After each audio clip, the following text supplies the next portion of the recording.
The wonder and glory of the Christian faith is precisely the marvel and glory of Jesus Christ in our midst. That the Son of God descended from the heights of divinity and entered into our fallen nature and restored us and sanctifies us and raises us up once again is the core and central doctrine and truth of the Christian church. It is the message of hope to all of us who have heard, and it is a message of hope to all the world.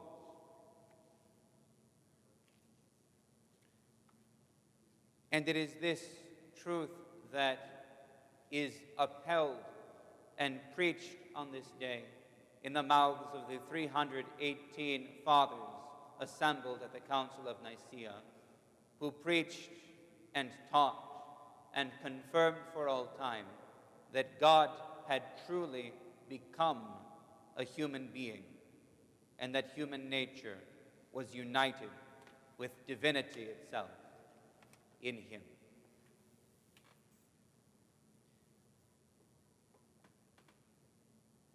Therefore, the church, having received this high calling to be transformed in the image and likeness of Jesus Christ, the author and the finisher and perfecter of our faith. Therefore, the church, united with Christ, has preached for 2,000 years a message of peace to all nations, a gospel of love, because God, who came and united himself with us, did not elevate one race above another, one people above another, one language above another. He assumed the entirety of humanity. He embraced all that was broken and lost throughout the ages in us, the suffering family of humanity. And he calls all to union in him. In all these centuries, we have seen the law that had dominated before the Lord's coming still seem to dominate. Might makes right, and violence is necessary if you wish to seize what is important to you. And certainly in those centuries, Christian people have fallen away from the high call of Christ and have committed violence themselves in the pursuit of peace, of prosperity, of their own desires. What is new in these last 2,000 years, however, is that we have seen the cycles of violence broken. Broken not by strength of arm, broken not by wisdom or sophistry in argument, but broken by the simple obedience and love of the martyrs, broken by the peace that surpasses understanding in those who follow Christ in peace, even at the cost of their stability, of their security, of their desires, and often even of their lives. We have found this rule to be true. The only way to break a cycle of violence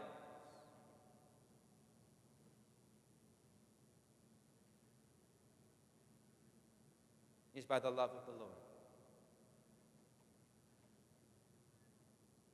And therefore now, for all of us, as we see once again a cycle of violence rising, we are called to a radical peace. Not a peace that comes from pointing at our brother or sister who have suddenly become our enemy and saying, you first, you put down your weapons first. That is not the Christian way.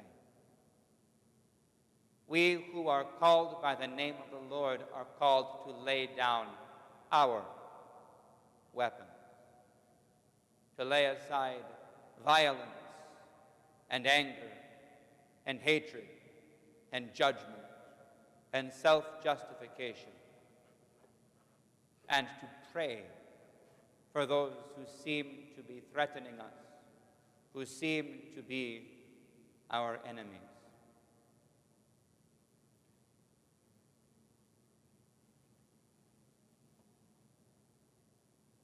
This is a hard word for us to hear. It makes precisely nobody happy.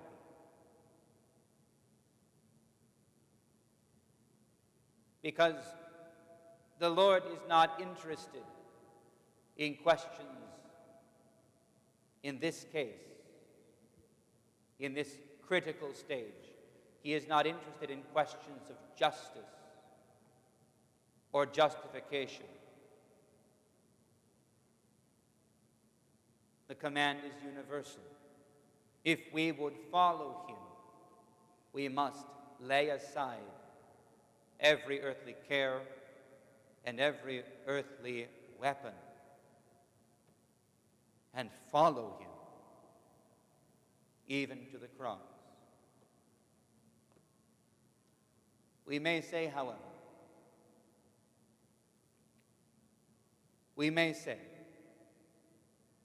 that those who possess power, and especially those to whom authority is given on earth, these are always held yet to a higher standard before the judgment seat of the Lord. Judgment is to be dealt out in mercy. Authority is to be exercised in love. And we know of a certainty from every page of Scripture that those who abuse the power that is given to them, they have a judge. For the one from whom all power and authority comes will not hold them guiltless.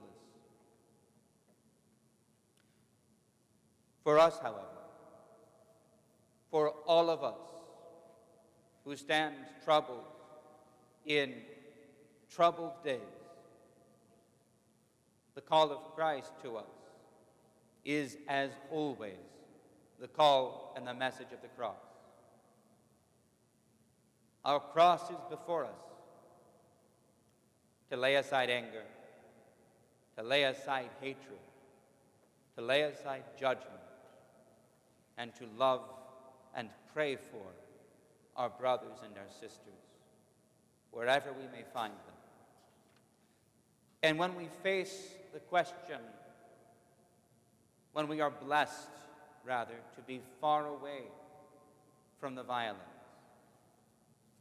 when it only shows up on the news or in our social media feeds, our responsibility is not to judge, not to blame, not to criticize, not to say, these people have to change first. Our responsibility is to go out and act in love toward our neighbor and act in love toward even our enemies. There is no other way that violence ends. There is no other way to follow Christ.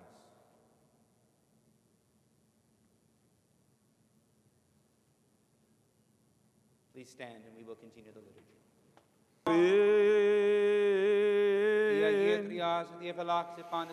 May the Holy Trinity protect, keep, and guard all of you. You may be seated. A couple things that we need to announce today. First of all, Saturday, June 6th, is the final Psychosabato, the final Saturday of Souls of this church year. Unfortunately, we remain under lockdown guidelines. We are not able to open the church, so we cannot have Koliva and the commemoration of the names.